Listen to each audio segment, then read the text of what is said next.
அந்த ECR பங்களாவோட owner வந்து police வர சொல்லிடுறாரு. அங்கே போலீஸ் வந்ததுக்கப்புறமா சார் இங்கே என்ன பிரச்சனை, எதுக்கு இந்த மாதிரி பண்ணிக்கிட்டு இருக்கீங்க அப்படின்னு சொல்லிட்டு அங்கே இருக்கவங்க எல்லாத்தையும் கேட்குறாங்க. சார் இந்த வீட்டுக்கு 30 லட்ச ரூபாய் என் பையன் அட்வான்ஸ் கொடுத்துருக்கான் சார் அப்படின்னு சொல்லிட்டு அண்ணாமலை சொல்கிறாரு. சார் என்ன சார் புரியாமல் பேசிட்டு இருக்கீங்க, இந்த வீட்டோட ஓனர் இவர், பையன் யார்கிட்ட பணம் கொடுத்தாரு, அந்த கதிரவன் கிட்ட தானே அப்படின்னு சொல்லி கேட்கும்போது ஆமாம் சார் அப்படின்னு சொல்லிட்டு மனோஜ் வந்து சொல்கிறாரு. அவனே ஒரு பக்கா ஃப்ராடு, ஒரு ஏரியாவை போய் நல்ல வீட்டில் குடியிருந்துட்டு அந்த வீடு என்னோடது அப்படின்னு சொல்லி ஃபோர்ஜரி டாக்குமெண்ட் ரெடி பண்ணி அந்த வீட்டை வந்து உங்களை மாதிரி அவங்க கிட்ட இருந்து விற்கிற மாதிரி விற்று அட்வான்ஸ் பணத்தை மட்டும் வாங்கிட்டு எஸ்கேப் ஆயிடுவான். அவனை நாங்கள் தேடிக்கிட்டு தான் இருக்கோம் இப்போ அப்படின்னு சொல்லிட்டு அவர் சொல்கிறாரு.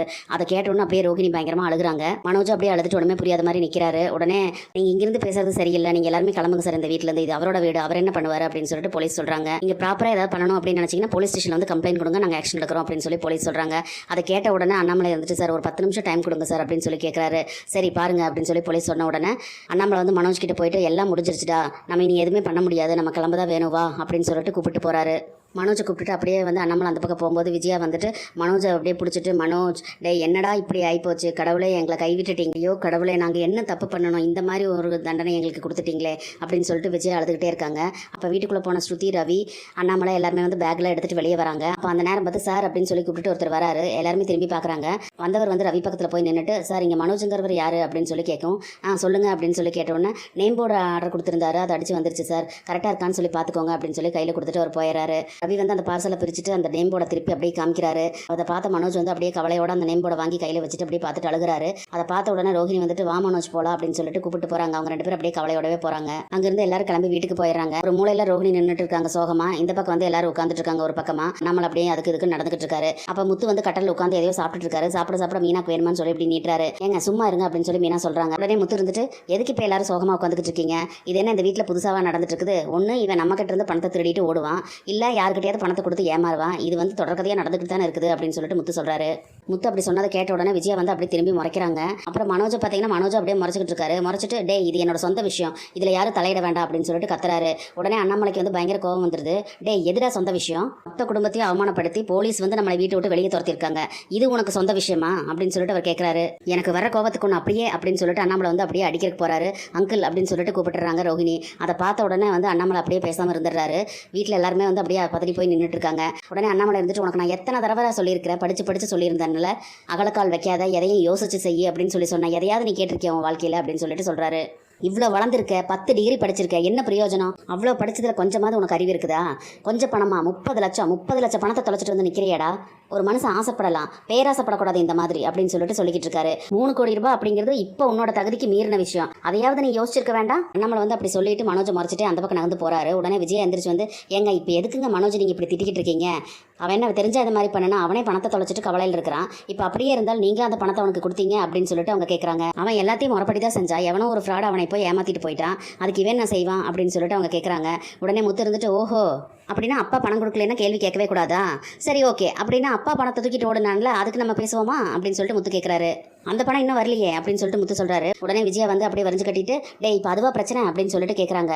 ஆமா அதுவும் தான் பிரச்சனை, பாத்தியாப்பா அவன் தப்பே செஞ்சாலும் அவனுக்கு வந்து இவங்க சப்போர்ட் போட்டுட்டு வந்துட்டு இருக்காங்க, அதனாலதான் வந்து அவன் மறுபடியும் தப்பு பண்ணிட்டு வந்துட்டு இருக்கான் அப்படின்னு சொல்லிட்டு முத்து சொல்றாரு. அம்மா இப்படி இருக்கிற வரைக்கும் அவனை வந்து எல்லாரும் ஏமாத்திட்டே தான் இருப்பாங்க அப்படின்னு சொல்லி முத்து சொல்றாரு. உடனே விஜயா இருந்துட்டு டே நீ பேசாத அப்படின்னு சொல்லி சொல்றாங்க.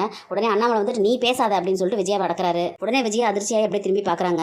அவன் சொன்னதுல என்ன தப்பு இருக்குது, சின்ன வயசுல இருந்து அவனை வந்து பெரிய ஆளாவான் கோடீஸ்வரனாவான் அப்படின்னு சொல்லி வளர்த்த, அதுக்கு தகுந்த மாதிரி அவனும் முளைச்சொன்னு முன்னேறலாம் அப்படின்னு சொல்லி நினைக்கல, எக்ஸ்பிரஸ் ரயில் மாதிரி வேகமாக முன்னேறணும்னு நினச்சான் அப்படின்னு சொல்லி அண்ணாமலை சொல்கிறாரு. அதை கேட்ட முத்து இருந்துட்டு அதனால தான் அவன் தண்டவாளத்துலேருந்து சறுக்கிட்டு போய் கீழே விழுந்து கிடக்கிறான் அப்படின்னு சொல்லி சொல்கிறாரு. முத்து அப்படி சொல்கிறது வந்து வீட்டில் இருக்கிற எல்லாருமே அப்படியே பார்த்துக்கிட்டு இருக்காங்க. உடனே விஜயா கோவமாக திரும்பிட்டு அப்படின்னு சொல்லிட்டு பார்க்குறாங்க. உடனே ரவி இருந்துட்டு மனோஜை பார்த்து ஏண்டா நீ அன்றைக்கி ரெஜிஸ்டர் ஆஃபீஸ் போனீங்கல்ல, அப்போ அந்த ஆள் கொடுத்த டாக்குமெண்ட்டை வந்து அங்கே ரெஜிஸ்டர்ட்டுக்கு கொடுத்து அந்த வீடு வந்து அந்த ஆள் பேர் தான் இருக்கான்னு சொல்லிட்டு செக் பண்ணி பார்த்துருக்க வேண்டியதானே அப்படின்னு சொல்லி சொல்கிறாரு.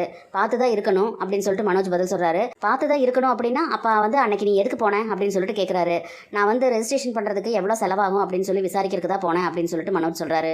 அப்போ எது தேவையோ அதை பண்ணல நீ அப்படித்தானே அப்படின்னு சொல்லிட்டு ரவி கேட்குறாரு. உடனே முத்து இருந்துட்டு இதுலேருந்து என்ன தெரியுது, படித்தா மட்டும் அறிவு இருக்க போகிறது கிடையாது அப்படின்னு சொல்லி சொல்கிறாரு. உடனே மனோஜ் இருந்துட்டு டே போதுண்டா, இப்போ உங்களுக்கெல்லாம் என்ன பிரச்சனை, நான் தானே ஏமாந்தது, நான் தானே சப்டீலர்ஸ்க்கெல்லாம் பணத்தை அரேஞ்ச் பண்ணி கொடுக்கணும், அதை நான் பார்த்துக்கிறேன் அப்படின்னு சொல்லிட்டு மனோஜ் சொல்கிறாரு.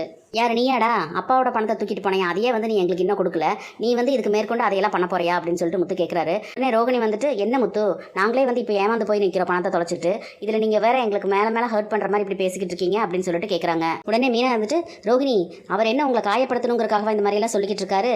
அன்னைக்கே வந்து அவர் வீட்டுக்கு அட்வான்ஸ் கொடுக்குற அன்னைக்கு வந்தபோதே வந்து அந்த ஓனரை பார்த்தா சந்தேகமாக இருக்குதுன்னு சொல்லி அவர் சொன்னார்ல, அப்போவே நீங்கள் கேட்டிருந்தா இந்த மாதிரி ஏமாந்துருக்க வேண்டியது இல்லை அப்படின்னு சொல்லிட்டு மீனா சொல்கிறாங்க. அது கூட பரவாயில்ல மீனா, அட்வான்ஸ் கொடுக்கறதுக்கு முன்னால் மீனா கோயிலில் வச்சு சகுனம் சரியில்லை அபசகுணமாக இருக்குதுன்னு சொல்லியிருக்கிறா. அதை கூட நீங்கள் சரியாக கேட்காம உங்கள் இஷ்டத்துக்கு நீங்கள் முடிவு பண்ணியிருக்கீங்க அப்படின்னு சொல்லிட்டு முத்து சொல்கிறாரு.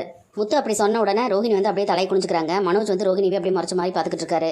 உடனே ரோஹிணி வந்து மீனாவை பார்த்துட்டு, இப்போ என்ன மீனா, நீங்கள் சொல்கிறது வந்து நான் அன்னைக்கு கேட்கல, அதனால் இப்போ நாங்கள் வந்து கஷ்டப்படுறோம் அப்படின்னு சொல்லிட்டு நீங்கள் சொல்கிறீங்க, ஆனால் அதை சொல்லி உங்களுக்கு சந்தோஷம் அப்படி தானே அப்படின்னு சொல்லிட்டு கேட்குறாங்க. ஏன் இவங்க இப்படி பேசுகிறாங்க சே அப்படின்னு சொல்லி முத்து சொல்கிறாரு. உடனே ரவி இருந்துட்டு, அண்ணி அவன் வந்து அப்படி சொல்ல கிடையாது, தீர விசாரிச்சிருந்துருக்கலாம் அப்படின்னு சொல்கிறான் அவ்வளோதான் அப்படின்னு சொல்லும்போது, ஸ்ருதி இருந்துட்டு ஏன்னா அன்னைக்கு அப்படி சொல்லும் போதே வந்து நீங்கள் கொஞ்சம் பொறுமையாக இருந்து எல்லா பக்கம் வந்து விசாரிச்சுட்டு நீங்கள் பண்ணியிருந்தா இந்த நேரம் வந்து இப்போ நீங்கள் அவமானப்பட்டிருக்க வேண்டியது இல்லை பணத்தை தொலைச்சு அப்படின்னு சொல்லிட்டு ஸ்ருதி சொல்கிறாங்க.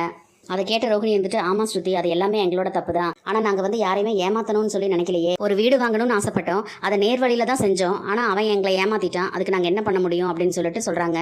உடனே முத்து இருந்துட்டு, நீங்கள் அப்படியே அங்கேயும் இங்கேயும் பணத்தை கொடுத்து ஏமாந்துக்கிட்டு இருந்தா எங்கள் அப்பா கொடுக்க வேண்டிய பணத்தை நீங்கள் எப்போ தான் கொடுப்பீங்க அப்படின்னு சொல்லிட்டு கேட்குறாரு. உடனே ரோஹிணி இருந்துட்டு, அதான் நாங்கள் மாதம் கொடுத்துட்டு இருக்கோம்ல அப்படின்னு சொல்கிறாங்க. அப்படி கொடுத்து எப்போ முடிக்கிறது? நான் பாருங்க இங்கே ஹாலில் படுத்துக்கிட்டு இருக்கேன், எத்தனை நாளைக்கு நான் வந்து இங்கே ஹாலில் படுத்துட்டு இருக்க முடியும்? ஏதோ மீனாங்கிறனால பொறுத்துக்கிட்டு இருக்கா, இதே வேற ஒரு பொண்ணாக இருந்தால் குட்டி படுக்கையோட கிளம்பி அவங்க அம்மா வீட்டுக்கு போயிருப்பா அப்படின்னு சொல்லிட்டு முத்து சொல்கிறாரு. இதெல்லாம் ஒன்றும் சரிப்பட்டு வராது, நீங்கள் பேச மலேசியாவிலேருந்து பணத்தை அனுப்ப சொல்லுங்க அப்படின்னு சொல்லிட்டு முத்து சொல்கிறாரு. அதை கேட்ட ரோஹிணிக்கு வந்து தலையில் இடியே இறங்கின மாதிரி ஆகுது. அப்படியே பார்க்குறாங்க. என்ன முத்து நீங்கள் இப்போ கூட இப்படி பேசுகிறீங்க, எங்கள் அப்பா வந்து ஜெயிலில் இருக்காரு, அப்படி இருக்கும்போது நான் எப்படி பணத்தை அரேஞ்ச் பண்ண முடியும் அப்படின்னு சொல்லிட்டு கேட்குறாங்க. அவர் மட்டும் வெளியே இருந்தால் இந்த பிரச்சனையெல்லாம் நான் எப்போவோ சரி பண்ணியிருப்பேன் அப்படின்னு சொல்கிறாங்க. இப்படி சுற்றுலா போன மாதிரி இத்தனை வருஷமாக ஜெயிலுக்கு சுற்றிக்கிட்டு இருப்பாரு, இந்நேரம் கோர்ட்டுக்கு கூட்டிகிட்டு போயிருந்தா எத்தனை வருஷம் தண்டனை அப்படின்னு சொல்லியிருப்பாங்க. எத்தனை வருஷம் கொடுத்துருக்காங்க அப்படின்னு சொல்லிட்டு முத்து கேட்குறாரு. இன்னும் கேஸ் நடந்துட்டு தான் இருக்குது, இன்னும் ஜட்மெண்ட் எல்லாம் கொடுக்கல அப்படின்னு சொல்லிட்டு ரோகிணி சொல்கிறாங்க. இல்லையே அவ்வளோ நாளெல்லாம் இழுத்துட்டு இருக்காதே அப்படின்னு சொல்லிட்டு முத்து சொல்கிறாரு. நீங்கள் என்ன லாயரா அப்படின்னு சொல்லிட்டு ரோகிணி கேட்குறாங்க. உடனே முத்து இருந்துட்டு, அதுக்கு லாயராக இருக்கணும்னு அவசியம் இல்லை, பேசிக்காக பொது அறிவு இருந்தாவே போதும் அப்படின்னு சொல்கிறாரு. முத்து அப்படி சொன்ன உடனே ரோஹிணி வந்து அப்படியே மூஞ்சி திருப்பிக்கிறாங்க. உடனே அண்ணாமலை இருந்துட்டு, முத்து அதெல்லாம் எதுக்கு, அந்த விஷயத்தெல்லாம் விடு, இப்போ வேற என்ன பண்ணலாம்னு சொல்லு அப்படின்னு சொல்கிறாரு. இல்லைப்பா நான் என்ன சொல்கிறேன்னா, பணத்தை வந்து இப்படி சம்பாதிக்கிறது விடுறதுமா இருந்தால் நம்ம எப்படிப்பா இது பண்ணுறது அப்படின்னு சொல்லிட்டு கேட்குறாரு. உடனே விஜய் இருந்துட்டு, டே இப்போ தொலைச்ச பணத்தை வந்து கண்டுபிடிக்கணும், அதுதான் நம்ம இப்போ முக்கியமாக செய்யணும், நீ கண்டதெல்லாம் பேசிக்கிட்டு இருக்க அப்படின்னு சொல்கிறாங்க. உடனே முத்து இருந்துட்டு, எனக்கு என்ன கோவம் வராதா, வந்தவன் வந்து காசை வாங்கிட்டு அவசரமாக ஓடும் போதே வந்து நான் வந்தேன், அப்போவே நான் சொன்னேன் அவன் வந்து எல்லோ போர்டில் போயிட்டு இருக்கிறான், அவ்வளோ பெரிய வீட்டுக்காரன் வந்து ஒரு வாடகைக்காரில் தான் போவானா அப்படின்னு சொல்லி நான் சொன்னேன்ல, நான் சொன்னதை கேட்டு இது பண்ணி இருந்தால் அப்போவே கையங்களமாக அவனை பிடிச்சிருந்துருக்கலாம். அப்போ நான் சொன்னதை கேட்காம இவங்க 2 பேரும் என்னை வாய் அடைச்சாங்க. அது மட்டுமா பண்ணாங்க, அந்த வீட்டில் உட்காந்துட்டு அவன் என்ன கொஞ்சம் நஞ்சம் அலும்பா பண்ணுனா, பேய் ஓட்டுறது பேர் வைக்கிறதுன்னு சொல்லிட்டு அழுச்சாட்டியும் பண்ணிக்கிட்டு இருந்தான். அவன் என்னடா பேர் வச்சான் அந்த வீட்டுக்கு அப்படின்னு சொல்லிட்டு கேட்குறாரு. உடனே ரவி இருந்துட்டு, ரோமையா அப்படின்னு சொல்கிறாரு. ரோமையா ராமையான்னு சொல்லிட்டு இப்போ மொத்தமாக ஹோகையான்னு ஆயிடுச்சு அப்படின்னு சொல்லிட்டு அவர் சொல்கிறாரு. முத்து அப்படி சொன்னதை கேட்ட உடனே ரவியும் ஸ்ருதியும் அப்படியே சிரிக்கிறாங்க. விஜயா இருந்துட்டு திரும்பி அப்படின்னு சொல்லிட்டு பார்க்குறாங்க. ரவியும் ஸ்ருதியும் சிரிக்கிறத பார்த்துட்டு விஜயா வந்து திரும்பி முறைக்கிறாங்க. மனோஜ் ரோகிணி அப்படியே திரும்பி பார்த்துட்டு ஒரே அசிங்கமாக போச்சு குமார் அப்படிங்கிற மாதிரி 2 பேரும் அப்படியே ஒருத்தர் பார்த்துட்டு தலையை தொங்க போட்டுக்கிறாங்க. உடனே மீனா வந்து முத்துக்கிட்ட, எங்க கொஞ்சம் சும்மா இருங்க அப்படின்னு சொல்லிட்டு சொல்கிறாங்க. உடனே மனோஜ் வந்துட்டு, டே எல்லாத்துக்கும் என்னை பார்த்தா கிண்டலா இருக்குதுல்ல அப்படின்னு சொல்லிட்டு கேட்குறாரு. ஆமாடா பின்ன உன்னை பார்த்து என்ன சொல்றது, இந்த லட்சத்தில் அந்த வீட்டை வாங்குறதுக்கு வேண்டி இந்த வீட்டை வித்து கொடுங்க, எனக்கு 70 லட்ச ரூபா கொடுங்கன்னு வேற கேட்குற, அப்பா நீ மட்டும் அதை பண்ணியிருந்தேன்னு வை, இந்த வீடு சேர்ந்து போயிருக்கும் அப்படின்னு சொல்லிட்டு முத்து சொல்றாரு. முத்து சொன்னதை கேட்டோன்னு விஜய் இருந்துட்டு அப்படிங்கிறாங்க. உடனே அண்ணாமலை இருந்துட்டு, டே நீ வேற ஏன்டா சும்மா இரு அப்படின்னு அதான் போலீஸ்ல கம்ப்ளைண்ட் கொடுத்துருக்கல, அவங்க என்னன்னு சொல்லி விசாரிக்கட்டும் அப்படின்னு சொல்லிட்டு மனோஜ் கிட்ட பக்கத்தில் வந்து நின்றுட்டு, இங்கே பாருடா சம்பாதிக்கிறது முக்கியம் இல்லை, அதை வச்சு காப்பாற்றணும் அதுதான் முக்கியம் அப்படின்னு சொல்லிட்டு சொல்றாரு.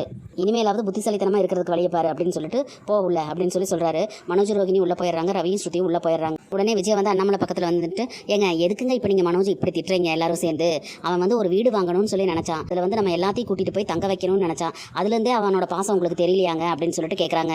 உடனே அண்ணாமலை வந்து, பாசம் இருந்து என்ன பிரயோஜனம், அறிவில்லையே, முதல்ல அவன் செய்கிற தப்புக்கெல்லாம் வந்து நீ முட்டு கொடுக்கறத நிறுத்து, அப்பதான் அவன் மாறுவான் அப்படின்னு சொல்கிறார். உடனே விஜய் இருந்துட்டு, சே உங்களால் தாங்க வந்து இவனும் வந்து அவனை மட்டம் தட்டிட்டு திரியிறான் அப்படின்னு சொல்லிட்டு உள்ள போகிறாங்க. உடனே முத்து ஓடி வந்து, பா என் வாயை கலர வேண்டாம்னு சொல்லுப்பா, சும்மா இருக்க சொல்லு, என்னாலே அப்பா அவன் ஏமாந்துட்டு வந்து நிற்கிறான் அப்படின்னு சொல்லிட்டு கேட்குறாரு. உடனே அண்ணாமலை இருந்துட்டு, டே மனோஜ் வந்து பணத்தை ஏமாந்து தொலைச்சிட்டான், மனோஜ் வந்து ஆசையாக அந்த வீட்டை வாங்கணும்னு சொல்லி நினச்சான், அது வாங்க முடியாததுனால ரொம்ப கவலையில் இருக்கிறான், ஆனால் வேற தொலைஞ்ச வேதனையிலும் இருக்கிறான், அதனால் அவனை இது பண்ணாத, அதனால் அந்த ஏமாத்தி வீட்டை வித்தவனை வந்து கண்டுபிடிக்கிற வழியை பாரு அப்படின்னு சொல்கிறாரு. சரிப்பா நான் விசாரிக்கிறேன் அப்படின்னு சொல்லிட்டு முத்து சொல்கிறாரு. இங்கே பாரு விசாரிக்கிறதோட விடக்கூடாது, ஆளை கண்டுபிடிச்சு நம்ம பணத்தை வாங்குற வழியை பார்க்கணும் புரியுதா அப்படின்னு சொல்லிட்டு அண்ணாமலை சொல்கிறாரு.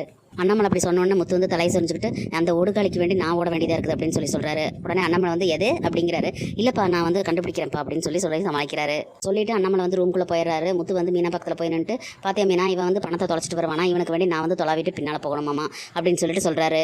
ஏங்க பணத்தை தொலைச்சிட்டு அவங்களே வந்து மனசு சங்கடப்பட்டு இருக்காங்க, நீங்களும் அதை பேசி பேசி காயப்படுத்த வேண்டாம் அப்படின்னு சொல்லிட்டு சொல்கிறாங்க. உடனே முத்து இருந்துட்டு நான் என்ன பண்ண மீனா அப்படின்னு சொல்லி கேட்குறாங்க. நீங்கள் வந்து அவங்களை கிண்டலாக எதுவுமே பேசாதீங்க, நோக்கடிக்கிற மாதிரி. மாமா சொன்ன மாதிரி பணத்தை எடுத்துட்டு ஓடுனவனை வந்து கண்டுபிடிக்கிற வழியை பாருங்க அப்படின்னு சொல்லிட்டு சொல்கிறாங்க. உடனே முத்து வந்து அப்பா சொல்லிட்டாரு செய்யாமல் இருக்க முடியாது, ஆனால் எங்கே போய் தேடுறதுன்னு தான் தெரியல அப்படின்னு சொல்லி சொல்கிறாரு. உடனே முத்து இருந்துட்டு ஆமா மீனா, மனோஜர் அந்த ஃப்ரெண்டு இருக்கான்ல அவன் தானே அந்த மொட்டை, அவன் தானே இந்த வீட்டை காமிச்சா இவனுக்கு, அவனை போய் நான் பார்க்குறேன், அவனை கூப்பிட்டுட்டு அந்த ஏரியாவுக்கு போய் நான் விசாரிக்கிறேன் அப்படின்னு சொல்லிட்டு சொல்கிறாரு. உடனே மீனா வந்துட்டு சரிங்க நீங்கள் அதே மாதிரி பண்ணுங்க, இப்போ எனக்கு உள்ள வேலை இருக்கு நான் போகிறேன் அப்படின்னு சொல்லிட்டு உள்ளே போயிடுறாங்க.